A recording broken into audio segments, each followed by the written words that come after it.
वो मकामात जिनमें नमाज जनाजा अदा करना मकरूह है, उनमें जिन जगहों में नमाज जनाजा के पढ़ने को मकरूह फुक़हा ने नकल किया है, उसकी तकरीबन 3 सूरतें बयान की है। पहले, वो मस्जिद जिसमें 5 वक्ता नमाज होती हो, उसमें बिलाउज़्र नमाज जनाजा पढ़ना, इसको फुक़हा ने मकरूह लिखा है।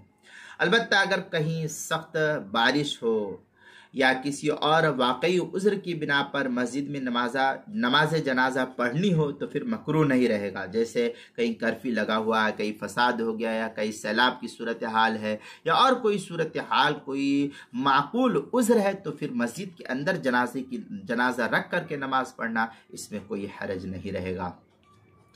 दूसरे ये कि आम रास्ते पर जबकि उसकी वजह से गुजरने वालों को परेशानी हो तो यहाँ भी जनाजे की नमाज नहीं पढ़ी जाएगी।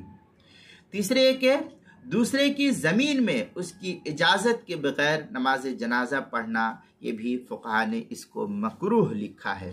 चुनांचे इस सिलसिले में काफ़ी तफसीली बहस करते हुए फतावा हिंद के अंदर है, व सलातुल जनाजा फिल मस्जिद अल्लज़ी तुक़ाम फ़ीहिल जमा मकरूह वला तुकरहु बिउज़्रिल मतरी व नहवहु हकज़ा फिल काफ़ी। इस तरीके की इबारत वक्त तुकरहु फ़िश शारि व अरादिन नास वगैरह जो है इबारत नकल की है फतावा हिंदिया, पहली जिल्द सफ़ा 165, दुर्र मुख्तार माशामी जो ज़करिया बुक डिपो देवबंद का हिंदी नुस्खा, उसकी तीसरी जिल्द सफ़ा 126, बैरूत का छपा हुआ नुस्खा, उसकी तीसरी जिल्द सफ़ा 118, किताबुल मसाइल उसकी दूसरी जिल्द सफ़ा 83 और सफ़ा 84 पर इसको नकल किया गया है।